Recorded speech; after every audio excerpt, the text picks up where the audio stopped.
पिछले एपिसोड में हमने देखा था कि लीन की पावर को देखकर ग्रेट एल्डर की भी हालत खराब हो गई होती है और वो सभी तुरंत अपनी जान बचाने के लिए वहां से भागने लगे थे। लेकिन हम देखते हैं कि लीन उन्हें इतनी आसानी से यहाँ से भागने नहीं देने वाला होता है, क्योंकि वो उन्हें मारना चाहता था और इसीलिए वो मुआन को अपने साथ में लेकर तुरंत उनका पीछा करना शुरू कर देता है। अब आगे हम देखते हैं कि वो उनका पीछा करने के अलावा यहाँ पर मारे गए दोनों एल्डर की कॉन्शियसनेस को भी अपने पास में रख लेता है। और फिर वहीं दूसरी तरफ हम देखते हैं कि एक एल्डर अपनी जान बचाने की कोशिश कर रहा होता है और साथ ही वो कहने लगता है कि उसने ये सब सिर्फ एक अल्केमी फर्नेस के लिए किया और फिर उसने अपनी सोल पावर को बढ़ाने के लिए कुछ पील को खा लिया और अब इसकी मदद से वो यहाँ से तेजी से भागने में कामयाब हो गया है। लेकिन तभी अचानक से लीन भी अपने डेथ स्पेल का इस्तेमाल करते हुए उस पर हमला कर देता है, जिसके सामने एल्डर भी कुछ भी नहीं कर पाता और अब उसे इस तरह से मारने के बाद लीन उसकी कॉन्शियसनेस को भी अपने कब्जे में ले लेता है। लेकिन इसके अलावा हम देखते हैं कि मुआन भी इस बात से काफी ज्यादा हैरान हो जाती है। फिर इसी बीच हम देखते हैं कि एक एल्डर अंडरग्राउंड में जाकर कल्टीवेशन कर रहा होता है और वह सोचता है कि यहाँ पर कोई भी उसे ढूंढ नहीं पाएगा। लेकिन ये क्या, उसी समय हम देखते हैं कि लीन ने उसे भी ढूंढ लिया था और फिर उसने तुरंत उसे मारने के लिए अपने डेथ स्पेल का इस्तेमाल करता है और फिर वह उसे भी मार देता है। अब उसे मारने के बाद लीन के पास 4 एल्डर की कॉन्शियसनेस आ गई होती है और यह देखकर वह कहता है कि अब केवल आखिरी वाला बचा हुआ है। लेकिन दूसरी तरफ हम देखते हैं कि अब ग्रेट एल्डर को भी इस बात का पता चल गया होता है और वह हैरान हो जाता है और कहता है कि उसने सभी अल्केमी कल्टीवेटर को इतनी आसानी से मार दिया। लेकिन अब उसे इस बात की चिंता होने लगती है कि कहीं वह नेशन सोल स्टेज में तो नहीं है। जिसके बाद हम देखते हैं कि वो लीन से बचने के लिए सामने वाले ब्रांच से मदद लेने का डिसाइड कर लेता है, जहाँ पर कि अल्केमी स्टेज वाले 2 कल्टीवेटर हैं। अब इस वजह से उसे ऐसा लगने लगता है कि लीन अब उसका कुछ भी नहीं कर पाएगा और फिर वह तुरंत ही दोनों एल्डर उसके सामने उसे रोकने के लिए आ जाते हैं। जिसके बाद वह उनसे कहता है कि कोई मेरा पीछा करने की कोशिश कर रहा है, इसलिए अगर आप इसे किसी भी तरह से रोकने में कामयाब हो जाते हैं तो इसके बदले में मैं आपको 10,000 क्वालिटी वाले स्पिरिचुअल स्टोन दूंगा। लेकिन अब यह कहने के तुरंत बाद ही वह यहाँ से भाग जाता है। अब इस कारण हम देखते हैं कि वो दोनों एल्डर भी इस बात से काफी ज्यादा परेशान होने लगते हैं और फिर वो कहने लगते हैं कि अगर ग्रेट एल्डर खुद अपनी जान बचाने के लिए उनसे दूर भाग रहा है तो हम उसके सामने क्या कर पाएंगे। फिर इसी बीच हम देखते हैं कि लीन भी यहाँ पर आ गया होता है, जिसके पास में हेडक्वार्टर वाले चारों एल्डर के कॉन्शियसनेस होता है और उसको देखकर वो लोग भी काफी ज्यादा डर गए होते हैं और अब वो समझ गए होते हैं कि वो उसके सामने कुछ भी नहीं कर पाएंगे। इसीलिए अब वो दोनों तुरंत उसके सामने में सरेंडर करने के लिए तैयार हो गए होते हैं। जिसके बाद हम देखते हैं कि लीन भी उनका कुछ भी नहीं करता और अब इस तरह से वो फिर से ग्रेट एल्डर का पीछा करने लगता है। लेकिन अब ग्रेट एल्डर को भी समझ में आ गया होता है कि वो अपनी जान बचाकर नहीं भाग पाएगा, इसीलिए वो अपने पास से एक टोकन दिखाता है और कहने लगता है कि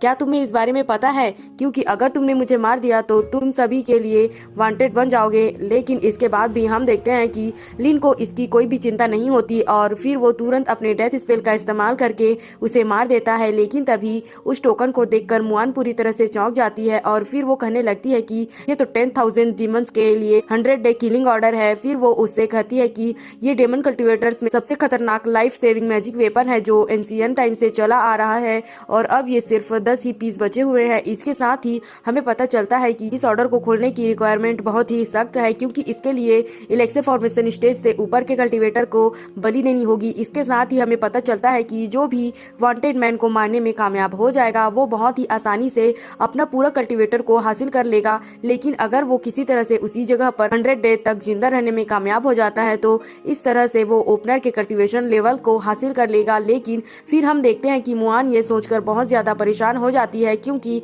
एंशियन के समय से कोई भी ऐसा नहीं कर पाया। तभी लीन ग्रेट एल्डर के कॉन्शियसनेस को लेते हुए कहता है कि क्या तुम्हें यकीन है कि अगर मैं 100 डे तक जिंदा रहने में कामयाब हो गया तो इस तरह से मैं ओपनर की पूरी बॉडी कल्टीवेशन को हासिल कर लूंगा। जिस पर मुआन उसे बताती है कि एंशियन बुक में तो ऐसा ही लिखा हुआ था। इसके बाद अगले सीन में हम देखते हैं कि वह उन दोनों कल्टीवेटर के पास वापस आने लगता है, जिसे देखकर वे दोनों घबरा गए होते हैं और कहने लगते हैं कि अरे भाई, यह शैतान फिर से वापस क्यों आ रहा है। तब लीन उनसे पूछता है कि क्या फाइटिंग इविल सेक्ट में नेशन सोल स्टेज वाला कोई भी कल्टीवेटर है। जिसके बाद वो एल्डर उसे बताते हैं कि ऐसा कोई भी नहीं है, क्योंकि ऐसे सीनियर कभी कभार ही दिखाई देते हैं। फिर लीन उनसे पूछता है कि फाइटिंग इविल सेक्ट के लीडर के पास किस तरह का कल्टीवेशन है। तब इसमें से एक एल्डर कहता है कि वह पिल फॉर्मेशन के बाद के लेटर स्टेज में है, लेकिन अब इसके साथ ही उसका कल्टीवेशन पीक लेवल पर पहुंच गया है और इसीलिए वह किसी भी समय में ब्रेक थ्रू हासिल करने में कामयाब हो सकता है। तो फिर इस बारे में जानकर लीन उसे फाइटिंग विल सेक्ट के हेडक्वार्टर का रास्ता दिखाने के लिए कहता है,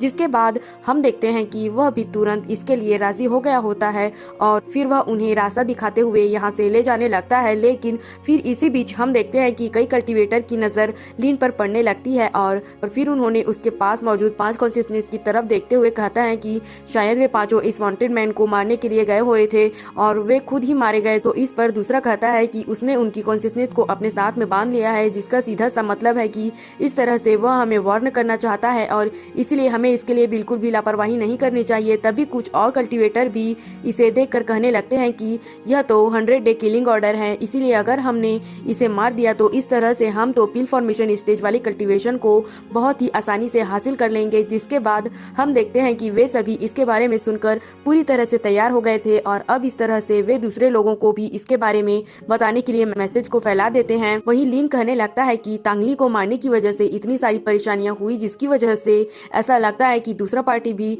मुझे मारने की कोशिश करेगा और अब इसीलिए इन सभी परेशानियों को खत्म करने के लिए फाइटिंग विल सेक्ट के हेडक्वार्टर में जाना ज्यादा बेहतर है। इसी बीच हम देखते हैं कि वो दोनों एल्डर भी उसको अपने साथ में जाते टाइम वो दोनों काफी ज्यादा परेशान होते हैं और फिर वो सोचने लगते हैं कि अब तक हम वहां पर क्यों नहीं पहुंचे, क्योंकि अगर हम उसे अपने साथ में हेडक्वार्टर ले गए तो लीडर खुद ही हमें मार देंगे। लेकिन तभी अचानक उनके सामने कुछ पावर जनरेट होने लगती है और फिर हम देखते हैं कि ब्लैक डेविल नाम का एक कल्टीवेटर लीन को मारने के लिए यहाँ पर आ गया होता है और फिर वो कहने लगता है कि ये 100 डे किलिंग ऑर्डर है और ऐसा लगता है कि आज यहाँ पर खूब मजा आने वाला है। तभी दोनों एल्डर कहने लगते हैं कि यह तो वही डीमन किंग है जिसका बाकी मास्टर रिस्पेक्ट करते हैं। इसके बाद ब्लैक डेविल लीन से कहने लगता है कि मैं तुम्हें अपने अंतिम संस्कार की तैयारी के लिए कुछ टाइम देता हूँ, क्योंकि मुझे पता है कि तुम मेरे सामने कुछ भी नहीं कर पाओगे। इसके साथ ही तुम्हारे पास केवल एलेक्सिर फॉर्मेशन का अर्ली स्टेज वाली कल्टीवेशन बेस है, जिसे मैं बिल्कुल भी सीरियसली नहीं लेता। फिर इस बारे में सुनने के बाद दोनों एल्डर ने भी फैसला कर लिया कि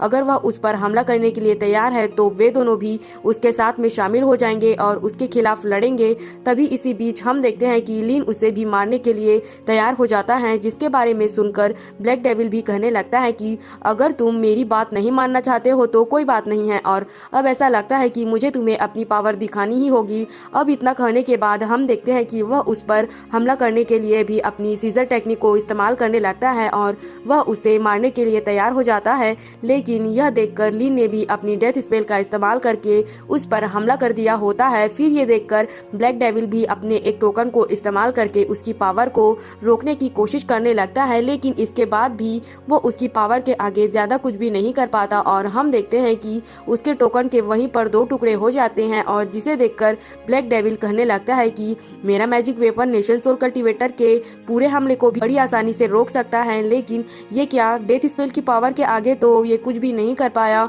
और अब ऐसे में हम देखते हैं कि वो लीन के सामने अपनी जान की भीख मांगने लगता है और उससे कहता है कि मुझे पता है कि मैंने ऐसा करके बहुत बड़ी गलती की है, लेकिन फिर भी प्लीज मुझे इसके लिए माफ कर दो। जो सीन दिखाते हुए यह एपिसोड यहीं पर खत्म हो जाता है। तो आपको क्या लगता है कि लीन उस ब्लैक डेविल किंग को माफ कर देगा या फिर उसकी भी वहीं पर चटनी बना देगा? इसके लिए कमेंट करके जरूर बताना और अगर आप अगला एपिसोड भी देखना चाहते हो तो हमारे चैनल को सब्सक्राइब और लाइक जरूर करना।